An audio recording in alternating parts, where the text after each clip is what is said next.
Welcome, everyone, to Business Talk, a podcast presented by Business West and sponsored by Greenfield Cooperative Bank. I'm Joe Bednar, the editor of Business West. We've got a great show for you today. Our guest is Chelsea Kline. She's the executive director of Cancer Connection in Northampton, and she's one of our Women of Impact, part of our class of 2025. I'm so happy to have you here on the show, Chelsea. Thank you so much for having me. Yeah, so I've interviewed you a couple times already. I've told your story. It's a great story, and the work you do is amazing. Tell me a little bit about your current role and what is Cancer Connection? Oh, I love talking about Cancer Connection. Thank you for asking me. Cancer Connection is a 25-year-old nonprofit. We're based in Northampton, as you said. Our mission is to provide a warm haven for people with a cancer diagnosis and also their caregivers and loved ones. So what that means is we have entirely free programs and services and integrative therapies and support groups. And how I came to that role is is that what you asked me? Yeah. Okay. Yeah. Well, I had a background in religion and was really interested in supporting people in transitional times in their life and times when they were facing big questions and maybe in pain and maybe sort of lost. And so it really brought me to this moment of wanting to support people who are in pain and people who are experiencing a whole lot of emotion, but to provide a welcoming and safe place for them. You had in your college years, you had some interesting majors and courses of study. Tell me about what your goals were then, or what you thought your life would go, and what you were studying back then. I had no idea what I was doing. So many don't. But at the heart of all of my explorations was figuring out a way to help people. That was really like the constant thread in my life with how can I help? How can I help? How can I be of service?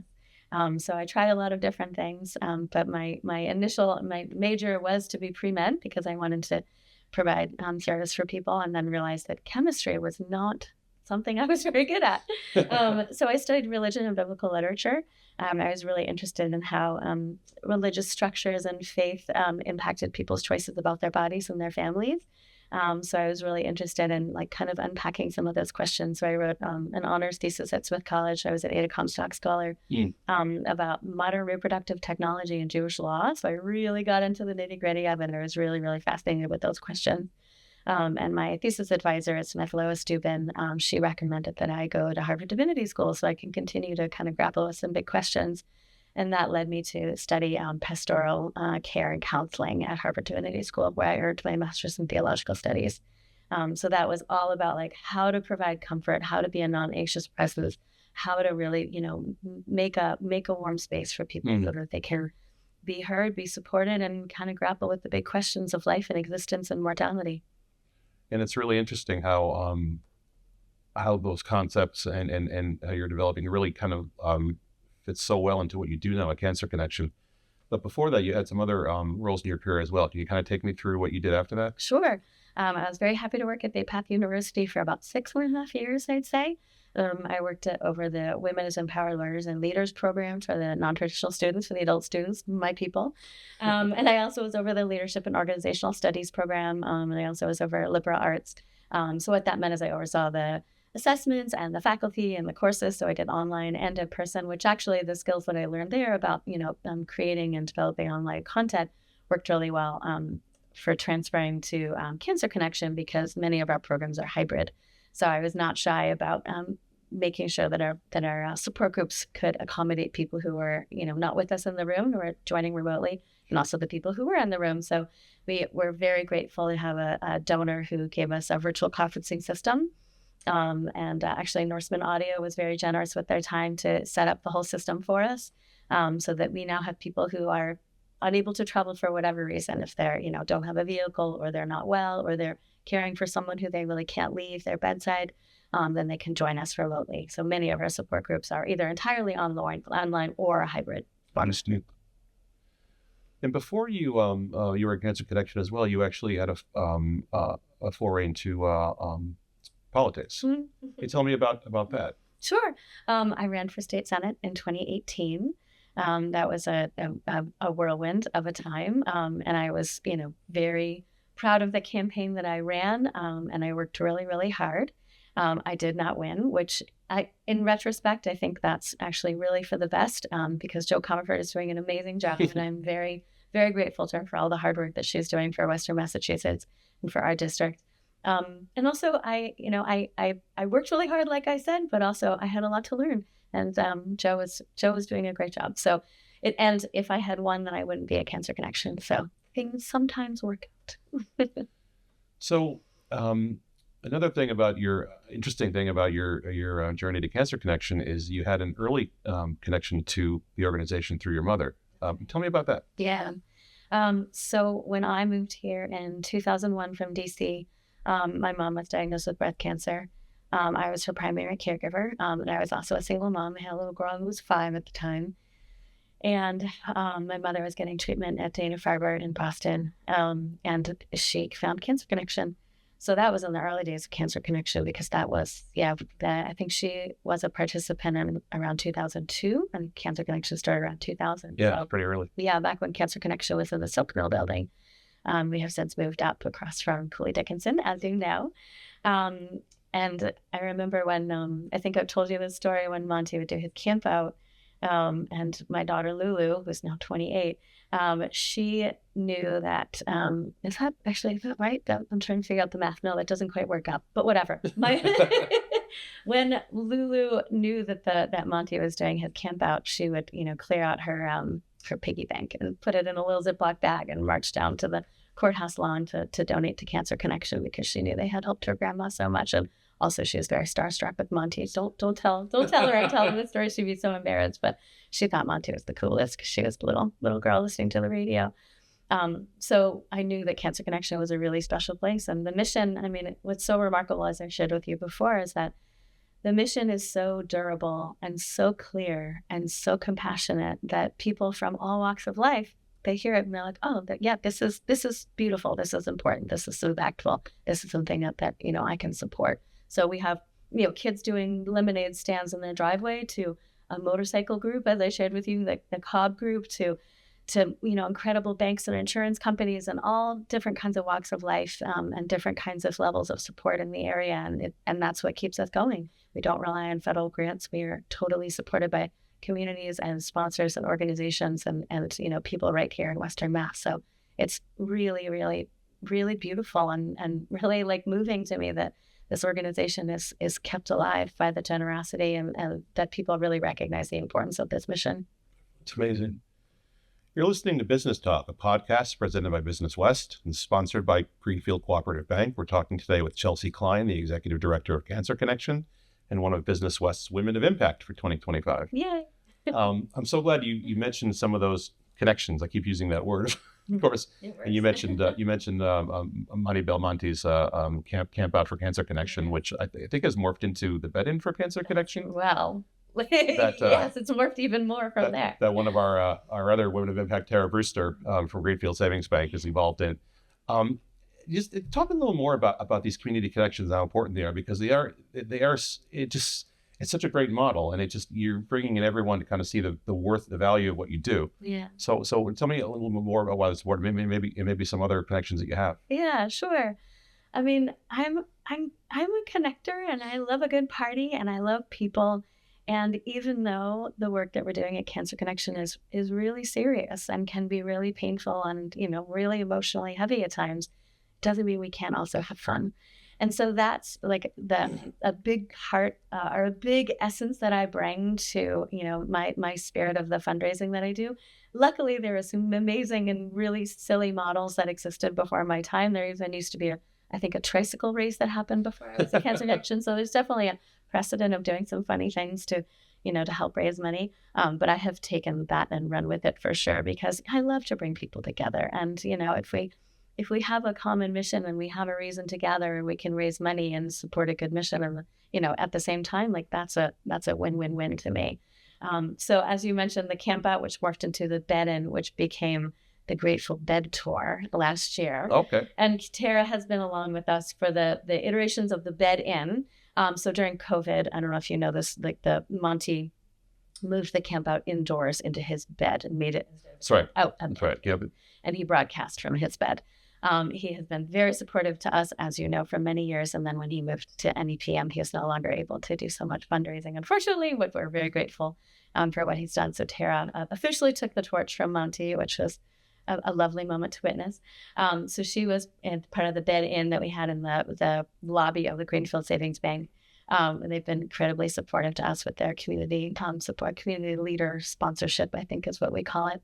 And then we decided to take the bed on the road. So we put a bed in the back of a van. We drove it all around Western Mass last year, and we're going to keep going with that this year. So we've been really, really goofy with all of our Grateful Dead jokes and puns. And yeah, Tara and I were dancing bear ears because we were dancing bears, of course. And we had a VW bus last year. So we've been really getting silly with it, which is great because we had live music, we had cupcakes, we had all kinds of fun things. And we'll continue with that this year with the help of WRSI. So we'll have even more music and even more fun this year. Love it. That's great. Yeah. So what we haven't got into is really the nitty gritty of what the model of Cancer Connection is. Like you mentioned, there's integrative therapies and support groups and things. But start with the befriending model, which is so interesting to me, and then kind of talk about some of the specific things that people can come and access at every time and need in their lives. Yeah, absolutely. So befriending is really like at the heart of what we do. So befriending is confidential, one-on-one emotional support. It is a safe space for caregivers and people with a cancer diagnosis to be heard and to be held and to maybe get some resources and really just like share all the emotions, everything that's going on without fear of how it's going to affect the listener. I mean, a lot of times when people have a cancer diagnosis or they're a caregiver, it can be really isolating. There's so many emotions that go along with it. And people can sometimes feel that they don't want to, burden their partners or their friends with what they're going through. And also sometimes people don't know what to say. So it can be a really isolating time. So befrienders were created by our leaders, the women our founders, Deb Orgera and Jackie Walker. They had this idea that really like the kernel of Cancer Connection was to be a safe place for people to come and talk and to really be heard. So the befriender model is based on the Samaritan model, which is like a line for people to call when they're in crisis. I'm sure you've seen the signs, sure. Bridges, feeling desperate. So we took that model, not me, but, Cancer Connection, leaders and my predecessors use that model to create a set of guidelines and skills and trainings for our befrienders so that they are able to receive calls, receive people when they are grappling with all kinds of feelings and emotions. So our befrienders, we have 2 right now, incredibly skilled, very compassionate, really amazing women, Joanna and Nora. And so they are in the center, so people can walk in and just meet with them, or they can make an appointment, or they can reach them by phone. And Joanna and Nora are really the main point of contact, the first point of contact for people when they're reaching out to Cancer Connection. Joanna and Nora are very well-versed in what's happening at Cancer Connection and also beyond, so they can refer people to resources. But most importantly, they really they listen deeply with deep compassion. And so other programs at Cancer Connection. Yeah. So we have a whole variety of support groups. We've got like a men's group. That's one of our longest running and actually our biggest group. I think we've got like 15 or 18 men that come every Wednesday. We've got like a metastatic breast cancer group. We've got a queer affinity group. We've got all kinds of groups that happen after care and treatment. So those are, places for people to, really gather and be in community with people that really understand. We have integrative therapies. We've got Reiki and acupuncture and reflexology and massage. And all of these things are entirely free of charge. And then we also do some special programs. We've got equine therapy. We've got writing. We've got cooking with Paul Sestic from Paul and Elizabeth. We have like some gratitude journaling, a lot of arts programming. So we try to just have a wide variety of things. And we really listen to what, we're hearing from our people that would be helpful or exciting or interesting for them. That's how the cooking class came up with all that people were interested in, plant-based whole food cooking. So we're always trying to, create some new fresh things and really hear what people are looking for. So again, all of these things are totally free of charge. And it's really amazing to bring people together in a variety of ways and really support that. What have you heard anecdotally from people engaged in Cancer Connection about what the kind of difference it's made in their journey? Mm-hmm. I would say every single day I hear, even if it's just witnessing a hug from between a participant and the person who gave them the massage, just the relief and the recognition and the understanding that, there's there's this warmth and this connection and this a way that people are coming together that's really unique there. So I hear it, I see it from people that they're just that cancer is really awful and really scary and really hard.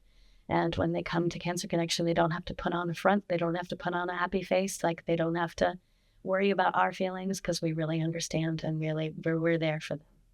So people can, come in whatever state that they're in, and we've got hot tea and a comfy couch and a big fish tank, and people can just be.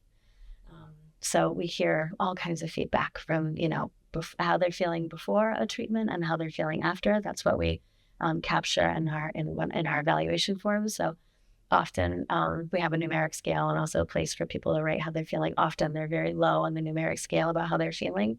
And they'll share that they're feeling, scared or anxious or uncomfortable. And after they get the treatment, it's often their number is much, much higher. And they will share that they're feeling relaxed, they're feeling calmer, they're feeling nourished in different ways. So it's really, I can't even overstate like how beautiful it is, and how amazed I am by this endurance of this model, and how, it's terrible that we need to keep being here. I often say, like, I'm sad that people need us, but I'm glad that we're there. But it really is a model that I can't say it. I'm just like so dazzled by this organization, and I'm so happy to be a part of it. It was benefits for the caregivers too. That's absolutely true. Yes. Yeah. Befriending is open to caregivers and the integrative therapies, and then some of the support groups as well, if they're appropriate. But yes, that's one of the really unique things about this organization is many places they're very focused on the person with the diagnosis, as they should be, but also, being a caregiver is really isolating, and it's really hard, and it can, disrupt kind of every facet of your life. And, to see someone in pain and you're not able to do much for it, like, that's pretty agonizing, and it's really scary. So that was the wisdom of our founders, that they recognized that the caregivers needed support too. Sure. Once again, you're listening to Business Talk, a podcast presented by Business West and sponsored by Greenfield Cooperative Bank. We will be celebrating Chelsea Kline and our other 7 women of impact on December 9th at Twin Hills Country Club in Longmeadow. You can the public is invited to come out and celebrate with us. You can buy tickets at businesswest.com. And you can also read the profiles of Chelsea and our other honorees at businesswest.com. I love the Women of Impact event. I love this class. I just think there's so many amazing stories being told here, and the work you're doing. One thing I got a kick out of, but I really appreciated when I talked to you for the interview for the story, was you kind of said the organization has a punk rock. Please talk about that, because I love that. I just think that's great. It's funny because it sounds so counterculture, but I think that's really important, that we're not part of insurance, we're not part of the medical industry, we're not exchanging money. We're really just here to help, and we're really here to fill a need. And I was a little punk rocker in the 90s in DC, for real. And it was like so much about being, in the punk scene was about like, how do we do this ourselves? How do we fix a problem that we see? How do we work outside of structures that we see are not helping people? For instance, capitalism, right? Or the medical industrial complex. I was involved, as I shared with you, in food not bombs. So we would get, leftover food from, supermarkets that, like day old things or whatever, and distribute them to people who are hungry. It's simple, but also not, right? Like, this is important work, to be like finding a need or noticing a need and then doing something about it. So that's what I mean when I say that Cancer Connection is kind of punk rock, because we're not taking money. We are, receiving donations from and support from the community, but that's in an effort to widen our scope and widen our circle and help out for more people. So it's all about how we can help and how we can be supportive and how we can just open our doors. I know you've talked before about how, this is an individual honor, but there's so many people behind you and working with you every day. Mm-hmm. Talk about that, and about the importance of your team, but also how gratifying it is to have that kind of an impact on the community that is recognized in this way. Mm-hmm. That it's so gratifying to come into an organization that has such an incredible history. And I inherited fantastic staff members. Laura Carboni is our center director. She is incredibly skilled, incredibly gifted. She has a background in hospitality. So she really has this amazing touch for just making the center very, very warm and welcoming. And she's also an end-of-life doula. And she's also trained as a befriender. So she has such a deep and complex understanding of what's important about Cancer Connection and what would really make us as, dynamic and as supportive as possible. And Joanna was also at Cancer Connection before I was there. So I inherited an incredible team. And also we have this phenomenal thrift store that just celebrated their 11 years now. So the whole team there is like unbelievable. They work so hard.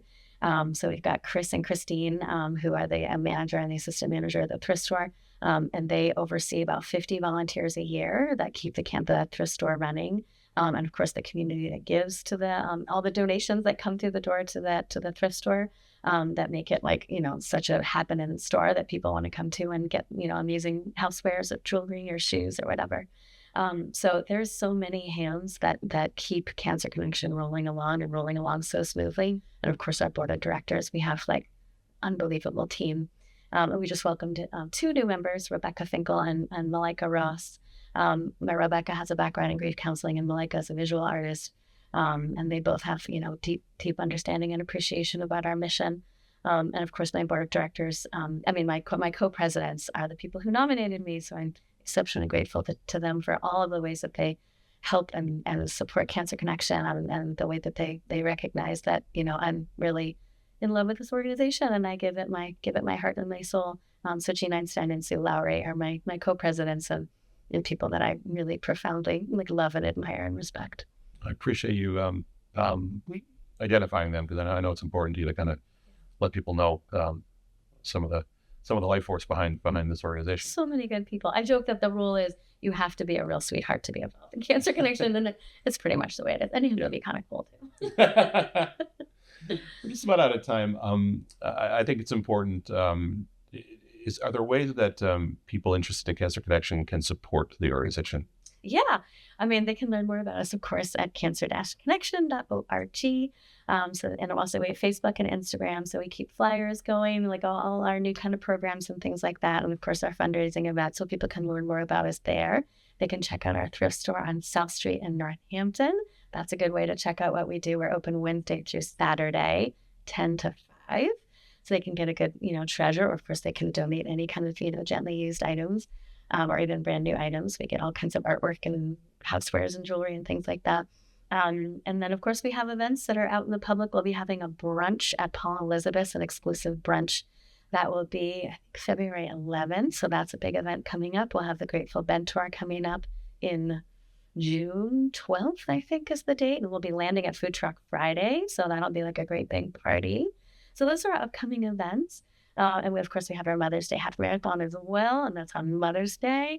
And we'll actually have a drag show this year too. So we have all kinds of different ways for people to get involved. Even a golf tournament that's new this year, Pars for a Purpose. So if you're a sports person, if you like music, if you like food, come and have fun with us. Thanks for asking. And you can come and celebrate Chelsea and all our other Women of Impact again at the Women of Impact Gala on December 9th at Twin Hills Country Club. You can buy tickets at businesswest.com.